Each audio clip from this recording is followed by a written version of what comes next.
The political panel all-stars up shortly, Whānau, but for this week's one-on-one in 10 with the Leader of the Opposition, Chris Hipkins.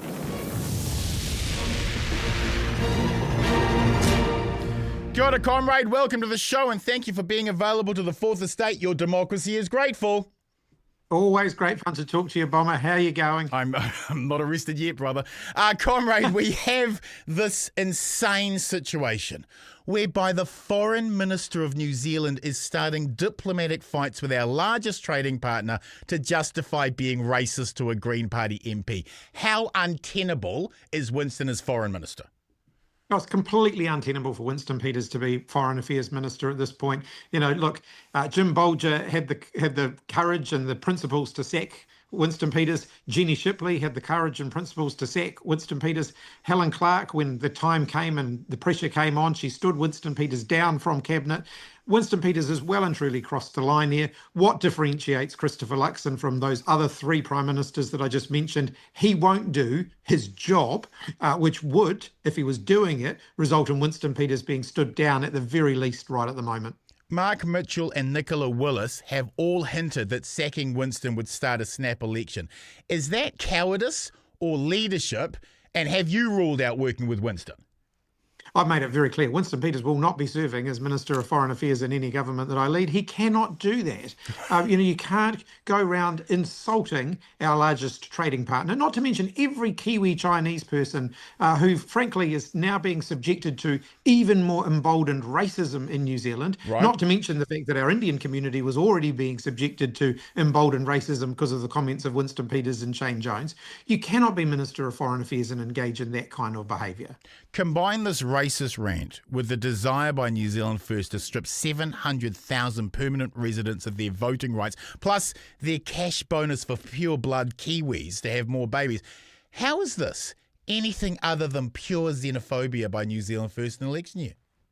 No, it's xenophobia, it's race baiting, you can call it what you will. It's importing the culture war politics that we've seen in other countries around the world here into New Zealand in a way that's designed to divide off a share of the vote, not actually to govern the country in the best interests of everybody.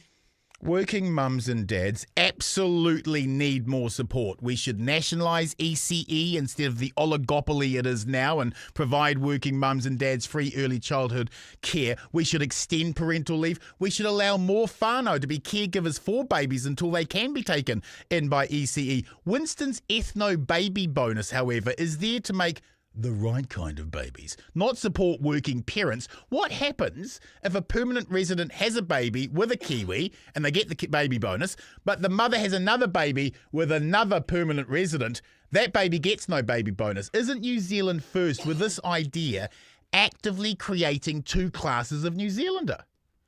I think people can see the politics behind what New Zealand First are proposing here. Again, it's part of their plan to create a divide, to drive a wedge between New Zealanders in order to carve out a vote share. If they actually cared about people having babies in New Zealand, they would not have voted to cut women's pay. They would not have voted to cut Best Start, which is a payment that's designed to go to new parents when they've just had babies. Winston Peters and New Zealand First voted to cut it in last year's budget. Yeah. If they actually cared about working parents, if they actually cared about supporting people having babies, they wouldn't have done those things. This is just about politics. There's no principle in this whatsoever. ACT want to empower teachers to manhandle rowdy kids and security guards to be able to physically restrain people. Why does a party of the individual like ACT get so excited about letting others arrest the individual? Oh, look, if being annoying was an excuse for manhandling someone, David Seymour would be permanently in a headlock. The reality here is that, they're trying to bring back the 1960s. The teachers can already use physical restraint where there is a safety risk in a classroom. Yes. There are guidelines that have been put in place. They were actually developed by Hikia Parata under a national government. I was the opposition spokesperson at the time, and I worked constructively with the then National Party government to pass that through Parliament so that teachers did have certainty.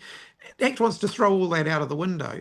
And it's just crazy. There are good guidelines in place at the moment. They keep everybody safe and they keep the teachers safe as well. David Seymour would actually put teachers in more danger, yes. at more risk yes. with his crazy ideas. Yes. Finally, comrade, 860,000 Kiwis are living in relative poverty. 51% of Māori households go hungry, and almost 20% of our youth are unemployed. People are doing it so hard, and it's only getting harder. What promise and hope can a Labour-led government give the people of New Zealand? I can promise the people of New Zealand that cost of living will be the number one issue for us in government. It will be the ruler that we run over every decision we make. Is this going to make life easier for New Zealanders, or is this going to make life harder for New Zealanders? Is this going to mean that there are fewer kids in poverty or more kids in poverty? Those are the questions that we'll be asking every day in every decision we make. So when we promise public transport fare caps, it's because we know it'll make a difference. When we promise to cut the cost of healthcare, it's because we know it will make a difference. No government's got a magic wand that'll solve every cost of living challenge that New Zealand households face, but every government makes choices every day that can make a difference.